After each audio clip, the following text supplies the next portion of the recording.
नमस्कार। भारत उदय समाचार में आप सभी का फिर से एक बार स्वागत है।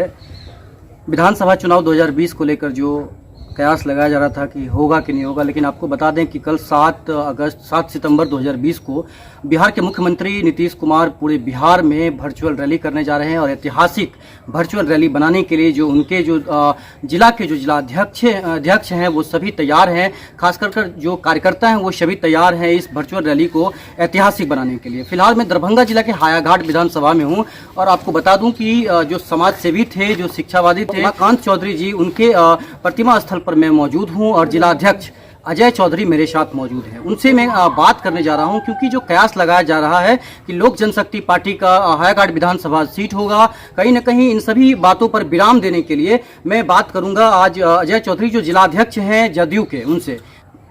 सर, स्वागत है आपका इस चैनल में। धन्यवाद। क्या कहना चाहते हैं इस बात पर कि जो विधानसभा चुनाव है अब नज़दीक आ गया है? हमारा बिहार आज कोरोना पर सफलता पाने में सबसे आगे हो गया है।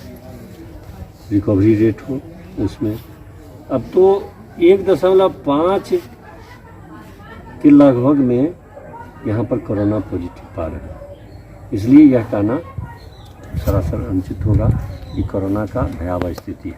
तो रिकवरी रेट एक मिनट आपको मैं बताना चाहता हूँ कि मुख्यमंत्री नीतीश जी की सबसे बड़ी खासियत है किसी भी विपदा को, किसी भी आपदा को वो अवसर और चुनौती के रूप में लेकर के उस पर वो नियंत्रण पा लेते हैं और वह उसी तरह से उन्होंने, ये सही है कि एक समय में 15-20% तक भी पॉजिटिव हो गया था, लेकिन अब तो पॉजिटिव 1.5 का रेशियो हो गया।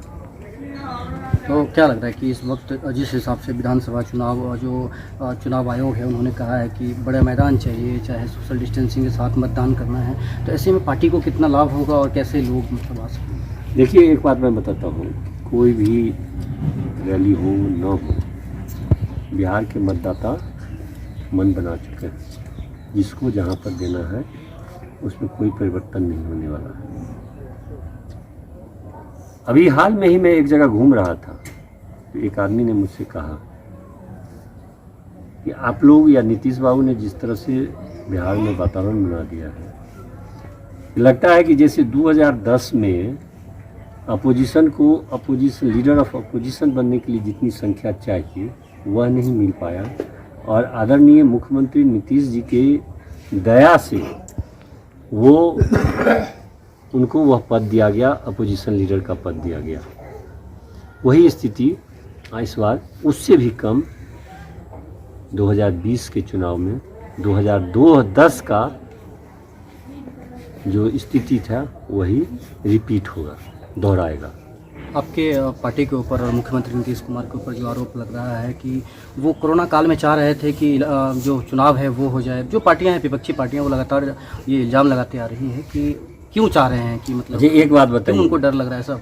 8वीं पास 9वीं फेल को उसकी बात की आप चर्चा करेंगे, क्या है उनको मालूम नहीं है। सरकार चुनाव नहीं कराती है, चुनाव आयोग चुनाव कराती है, तो मुख्यमंत्री नीतीश कुमार इसमें कहाँ से आ गए? हाँ, मुख्यमंत्री नीतीश कुमार अगर चुनाव आयोग चुनाव के लिए तैयार होगा तो उसके लिए वो तैयार है। ये तो 9वीं फेल से आप क्या अनुमान लगा देंगे? उनको संविधान का ज्ञान नहीं है और कहते हैं संविधान रक्षा कर रहे। किसका अधिकार है? चुनाव आयोग का ही ना काम है, उसमें मुख्यमंत्री नीतीश कुमार कहाँ से आ गए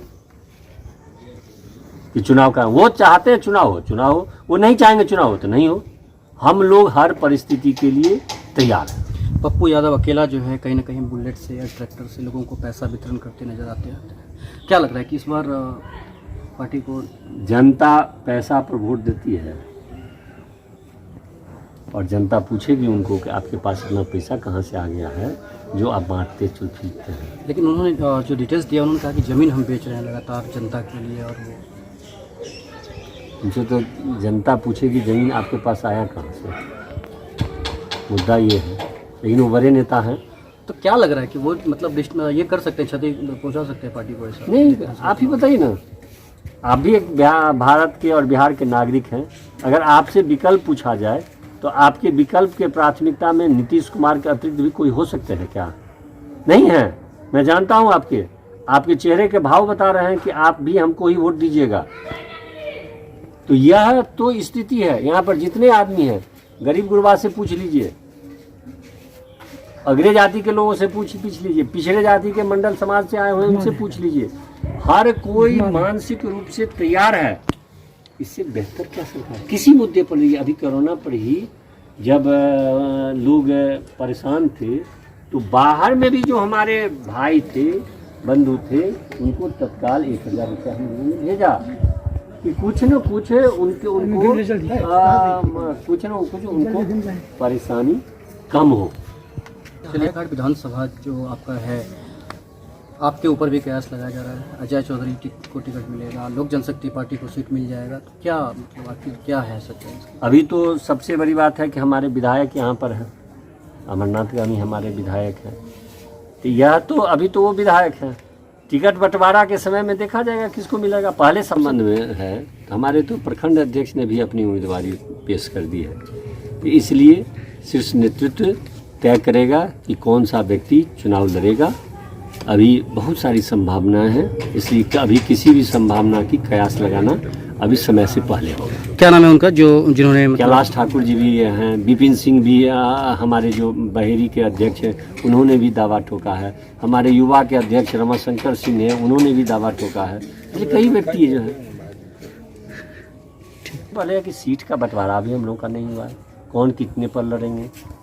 यह बात सही है कि वह ऊपर तौर पर वह फाइनलाइज स्टेज में है, लेकिन जब तक घोषणा नहीं होता है तब तक कैसे कयास लगा सकते हैं कि कौन कहाँ लड़ेगा। तो मौजूदा विधायक हैं आपके पास अमरनाथ गांधी, आप अपने आप को कहाँ खड़ा इसमें कर रहे हैं? हमको नेतृत्व ने जिम्मेवारी दी है जिला अध्यक्ष के पद का निर्वहन के लिए। नेतृत्व उस हर कोई राजनीति में आता है तो चाहता है कि जनता की सेवा करना उसका ध्येय है, मेरा भी वही ध्येय है। और अगर उसमें विधायिका प्राप्त हो जाता है तो आसानी हो जाती है, तो मैं चाहता हूँ अब वो जहाँ दे दें। इस विधानसभा चुनाव में क्या चुनौती रहेगी खासकर? 10 में 10 जीतना। 10 में 10 जीतना। चलिए, बहुत बहुत धन्यवाद आपका। ये थे मेरे साथ अजय चौधरी, जो जनता दल यूनाइटेड के दरभंगा जिला के जिला अध्यक्ष हैं, जिन्होंने साफ कर दिया है कि जो कार्यकर्ता हैं, जो लोग हैं, वो मतदान करेंगे। और फिर देखते रहिए भारत प्लस समाचार।